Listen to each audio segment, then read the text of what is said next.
Hello all welcome back. అందరు ఎలా ఉన్నారు? నేను చాలా బాగున్నాను. మీరు కూడా బాగున్నారని అనుకుంటున్నాను. ఈ వీడియో లాస్ట్ టైం పోస్ట్ చేసిన శాన్ ఆంటోనియో వీడియోకి పార్ట్ 2 ఇది. శాన్ ఆంటోనియో రివర్ వాక్ తర్వాత కార్పస్ క్రిస్టీ అయితే స్టార్ట్ అయ్యాము. దానికి 3 అవర్స్ టైం పట్టింది. కార్పస్ క్రిస్టీలో ఫస్ట్ యూఎస్ఎస్ లెక్సింగ్టన్ చూసి ఈవినింగ్ అయితే బీచ్కి వెళ్దాం అనుకుంటున్నాము. నార్త్ బీచ్లో యూఎస్ఎస్ లెక్సింగ్టన్ ఉంటుంది. కార్ పార్కింగ్ కి $5 ఛార్జ్ చేస్తారు హోల్ డే కి. పార్కింగ్ అయితే ఈజీగానే దొరికేస్తుంది మనకి. ఎండ్ అయితే ఘోరంగా ఉంది. మీరు వాటర్ బాటిల్స్ ఇంకా సన్ స్క్రీన్ తీసుకెళ్ళడం అసలు మర్చిపోకండి. ఇది నార్త్ బీచ్. దీని దగ్గరే మనకి ఆ షిప్ ఉంటుంది అనమాట. ఈ షిప్ లోపలికి మనం వెళ్తాం ఇప్పుడు. ఈ బీచ్ దగ్గర క్రౌడ్ అయితే అంత ఎక్కువగా ఏముండదు. సో కిడ్స్ అండ్ ఫ్యామిలీస్ బాగా ఎంజాయ్ చేయొచ్చు, ఎక్కువ టైం స్పెండ్ చేయొచ్చు. అలానే వాటర్ గేమ్స్ కూడా ఉంటాయి ఇక్కడ. అండ్ ఇక్కడ ఫుడ్ స్టాల్స్ కూడా ఉంటాయి. ఇక్కడ నుంచి 5 మినిట్స్ వాక్ చేసుకుంటే షిప్ దగ్గరికి అయితే వెళ్ళిపోవచ్చు.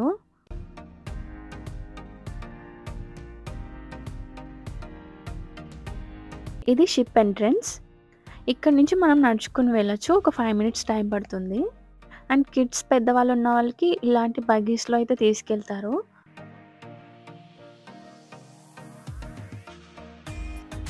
యుఎస్ఎస్ లెక్సింగ్టన్ ఒక old navy air craft carrier. ఇప్పుడైతే దీన్ని మ్యూజియంగా మార్చేశారు.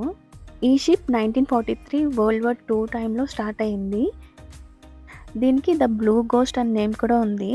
ఈ నేమ్ ఎందుకు వచ్చిందంటే వరల్డ్ వార్ 2 టైంలో దీనికి బ్లూ కలర్ పెయింట్ చేశారు. జపాన్ ఆర్మీ ఈ షిప్ని డిస్ట్రాయ్ చేశామని అనౌన్స్ చేశారంట.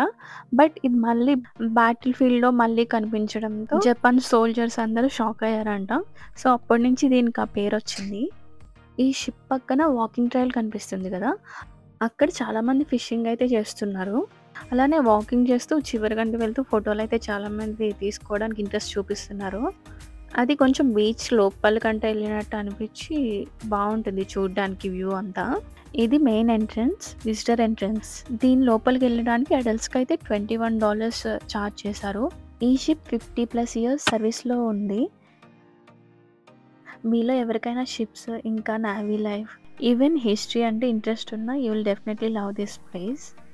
ఈ ప్లేస్ కిడ్స్కి అయితే చాలా నచ్చుతుంది, చాలా ఎగ్జైట్ అవుతారు. అండ్ నావీ లైఫ్ గురించి క్లియర్గా అయితే తెలుసుకోవచ్చు మనం. ఈ షిప్ మొత్తం చూడాలంటే మినిమం ఒక 2-3 అవర్స్ అయినా అలొకేట్ చేయండి. టైం దీనికి స్పెండ్ చేయడానికి ట్రై చేయండి.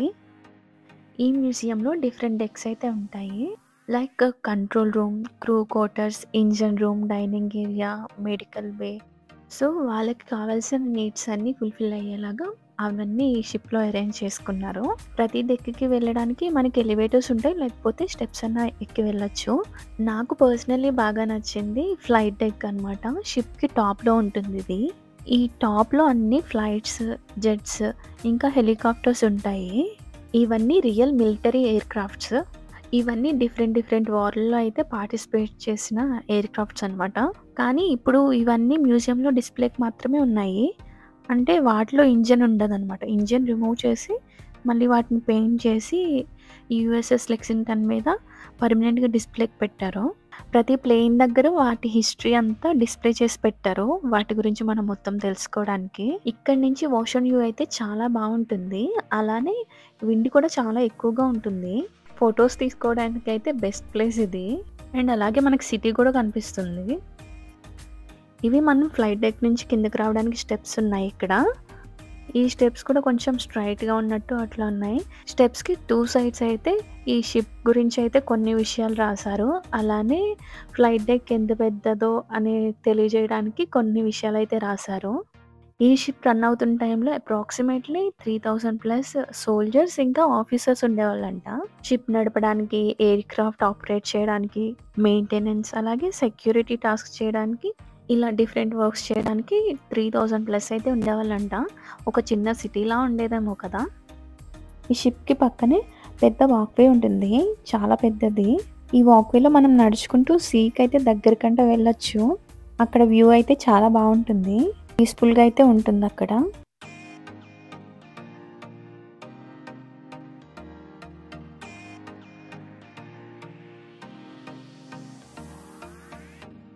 అండ్ ఇక్కడ ప్రతి వాల్‌కి రియల్ నేవీ సోల్జర్స్ గురించి ఒక స్టోరీ అయితే ఉంటుంది.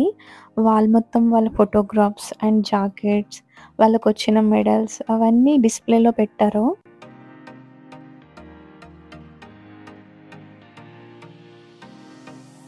టాప్ డెక్‌లోనే కాకుండా కింద కూడా కొన్ని ఫ్లైట్స్ అయితే డిస్‌ప్లేలో పెట్టారు. వాటితో పాటు ఇంజిన్స్ కూడా కొన్ని డిస్‌ప్లేలో ఉన్నాయి.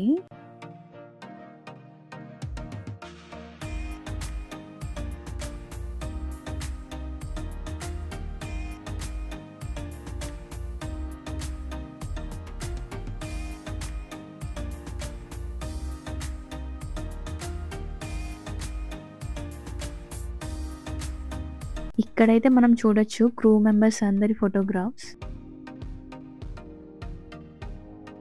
ఇది క్యాంటీన్ లాగా. ఇదివరకైతే సోల్జర్స్ ఫుడ్ కోర్ట్‌లా ఉండేది. ఇప్పుడైతే విజిటర్స్ కూడా ఇక్కడ ఫుడ్ అయితే సేల్ చేస్తున్నారు. ఏదైనా ప్లేస్‌కెళ్ళినప్పుడు మ్యాగ్నెట్ తీసుకోవడం అంటే నాకిష్టం. ఎందుకంటే అది గుర్తుగా ఉంటుంది కదా! ఆ ప్లేస్‌కి మనం వెళ్ళామని. దానికోసం అయితే మ్యాగ్నెట్ తీసుకుందామని స్టోర్‌కొచ్చాం. ఇక్కడ మ్యాగ్నెట్స్ ఒక్కటే కాదు, ఇంకా చాలా ఉంటాయి. Like T shirts, chains, ear rings, అలాగే బీచ్ థీమ్‌లో ఉన్న షర్ట్‌లు, ఇంకా టీ షర్ట్స్, ఇంకా కీ చైన్స్, లాక్స్ అవన్నీ ఉంటాయన్నమాట. మీలో ఎంతమందికి ఇష్టం ఇలా మ్యాగ్నెట్ తీసుకొని మ్యాగ్నెట్స్ అన్నీ కలెక్ట్ చేయడం? నాకైతే కమెంట్‌లో చెప్పండి మీరు. ఇక్కడున్న స్టఫ్ అంతా కూడా నావీ థీమ్‌లో, ఇంకా షిప్ ఇలాంటి థీమ్‌లోనే ఉన్నాయన్నమాట మొత్తం అన్నీ.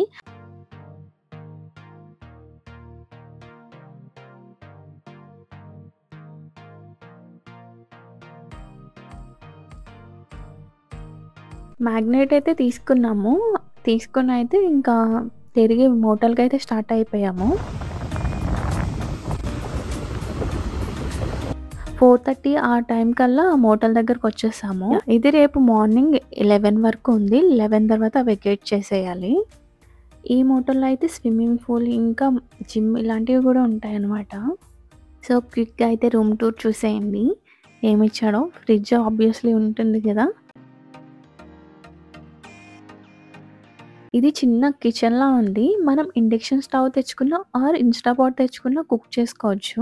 స్పేషియస్‌గానే ఉంది. వాళ్ళైతే కొన్ని ప్లేట్స్, బౌల్స్, ఇంకా కప్స్ అయితే ఇచ్చారు. ఇక్కడ వర్క్ స్పేస్ ఇచ్చారు. మన ఆఫీస్ వర్క్ ఏదైనా ఉన్నా చేసుకోవచ్చు. కంఫర్టబుల్‌గానే ఉంది స్పేస్ అంతా కూడా. ఇలాగే ఒక చిన్న కౌచ్. టీవీ కూడా ఉంది. మనం బోర్ కొట్టకుండా ఎప్పుడైనా టీవీ చూడాలనుకుంటే. ఆబ్వియస్‌లీ ఒక్క డెక్కే అనుకోండి. కానీ ఇవన్నీ ఉంటాయి కదా! ఇంకా ఇదంతా ఒక బెడ్‌రూమ్ లాగా మొత్తం. మొత్తం అంతా కంఫర్టబుల్‌గానే ఉంది. మనకి అన్నీ ప్రొవైడ్ చేశారు కదా! ఒక చిన్న ఇల్లు లాగానే ఉంది కదా! మొత్తం అంతా. ఇది మనకి బయట వ్యూ అనమాట. క్లాత్స్ అవి ఐరన్ చేసుకోవడానికి ఐరన్ బాక్స్ ఇచ్చారు. అలా హ్యాంగర్స్ కూడా ఇచ్చారు. ఇది మొత్తం వ్యూ. ఎలా ఉందో చెప్పండి.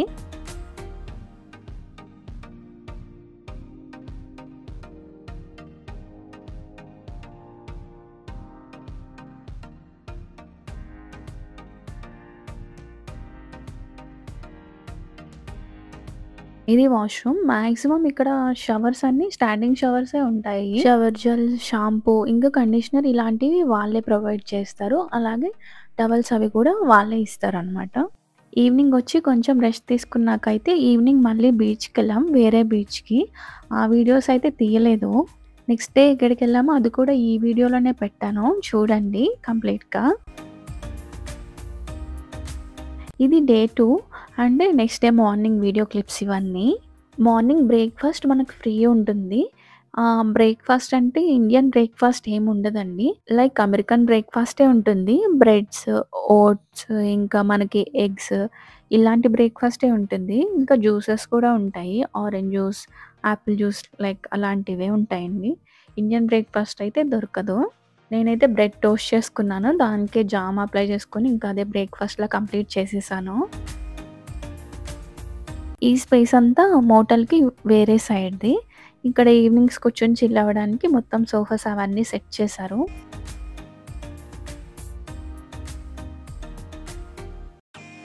బ్రేక్‌ఫాస్ట్ కంప్లీట్ అయిపోయాక రూమ్ అయితే వెకేట్ చేసి ఒక చిన్న గార్డెన్ ఉంది. అది చూడ్డానికైతే వెళ్ళాము. నేచర్ అంటే ఎక్కువ ఇష్టం ఉండేవాళ్ళు కొంచెం పీస్‌ఫుల్‌గా టైమ్ స్పెండ్ చేద్దాం అనుకుంటే ఇక్కడికి వెళ్ళొచ్చు. ఇది మనకి ఎంట్రీ ఈచ్ పర్సన్ $9 అయితే పే చేయాలి. టైమ్ లిమిట్ అయితే ఏమీ లేదు. మీరు ఎంతసేపన్నా టైమ్ స్పెండ్ చేయొచ్చు ఇక్కడ. ఇది స్టోర్ అనమాట. స్టోర్‌లో అన్నీ ఉన్నాయి. లైక్ బటర్‌ఫ్లైస్ ఎక్కువ కనిపిస్తున్నాయి. మనకిలా ఒక ట్యాగ్ అయితే వేస్తారు వాళ్ళు. మనం ఇక్కడైతే ప్యారెట్స్ ఇంకా మకౌస్ అన్నీ చూడొచ్చు. ప్రతి బర్డ్ దగ్గర వాటి లైఫ్ స్పాన్, వాటి నేమ్ ఇవన్నీ రాసి డిస్‌ప్లే చేశారు.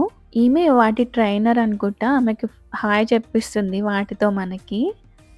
అవి కొన్ని హాయ్ చెప్పాయి. కొన్నయితే లేదు చెప్పట్లేదవి.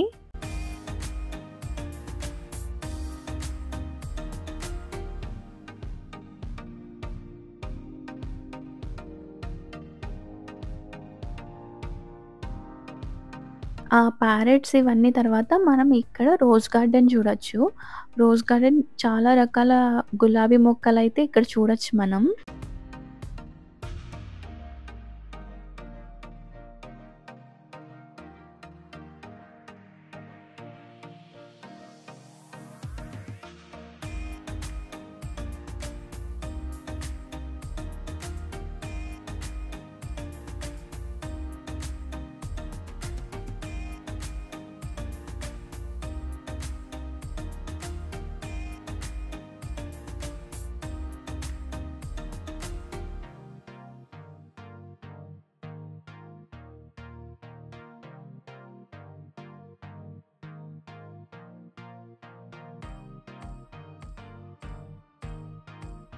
రోజ్ గార్డెన్ తర్వాత బటర్‌ఫ్లై హౌస్ ఉంటుంది. బటర్‌ఫ్లై హౌస్ అంటే నేను మొత్తం బటర్‌ఫ్లైస్ ఉంటాయి దాన్ని మొత్తం అనుకున్నా. కానీ అన్నీ లేవు. కొన్నున్నాయి. అంటే వెతుక్కోవాల్సొచ్చిందనమాట. అక్కడ బటర్‌ఫ్లైలు నిజంగానే ఉన్నాయా అన్నట్టు. ఇప్పుడు దాంట్లోకే వెళ్తున్నాము. చూద్దాం. చూపిస్తా ఎన్నున్నాయో. దీంట్లోనే బటర్‌ఫ్లైస్ ఉంటాయి. మొత్తం నెట్‌తో సెక్యూర్‌గా పెట్టరు. లేకపోతే బటర్‌ఫ్లైస్ పోతాయి కదా బయటకి. ఇక్కడ బటర్‌ఫ్లైస్ కన్నా ఎక్కువ ఇండియన్ ప్లాంట్స్ చూసాను నేను. చూసారా అసలు బటర్‌ఫ్లైస్ చాలా తక్కువ కనిపిస్తున్నాయి. అక్కడొకటి తప్ప అంత ఎక్కువ ఏం లేదు. నేనైతే అస్సలు సాటిస్ఫై కాలేదు దీనికి. చాలా డిసప్పాయింట్ అయ్యా. ఇండియన్ ప్లాంట్స్ అన్నాను కదా! మందారం, కనకాంబరాలు, తులసి ఇలాంటి మొక్కలు ఇంకా ఉన్నాయి. అన్నీ గుర్తులేదు నాకు సరిగ్గా కానీ, మొత్తం ఇండియన్ ప్లాంట్సే ఉన్నాయి. ఇదైతే బటర్‌ఫ్లై ఉంది కదా! ఇక్కడ మనం ఫోటో తీసుకోవచ్చనమాట. ఆ మధ్యలో నుంచొని ఫోటో తీసుకోవడానికి. అండ్ దీని తర్వాత అంతా నేచర్ ట్రైల్సే ఉంటాయి. మనం చూసుకుంటూ వెళ్ళడం అంతే. ఇక్కడ ఇది చూసారా? ఇది మంచె అంటారు కదా! అలాంటిది. పొలాల్లో ఉంటుంది కదా మనకి అలాంటిదిది. బావుంది. నేను ఫస్ట్ టైమ్ ఎక్కడం ఇలాంటిది. కొన్ని ఫోటోస్ అయితే తీసుకొని వచ్చేసాం ఇక్కడి నుంచి. ఇదంతా కంప్లీట్ చేయాలంటే మనకి చాలా టైం పడుతుంది. సో, మాకు రిటర్న్ వెళ్ళడానికి లేట్ అయిపోతుంది అనయితే మేము ఇక్కడితో ఎండ్ చేసేసాం ఇది. అంటే ఆ నేచర్ ట్రయల్స్ లోపలికంట వెళ్ళలేదు. సో, గార్డెన్‌లోనే చూద్దామనయితే తిరిగొచ్చేసాము. ఇది గ్రీన్ హౌస్‌లా ఉంది. దీంట్లో మొత్తం ప్లాంట్స్ ఉన్నాయి. Different kind of plants.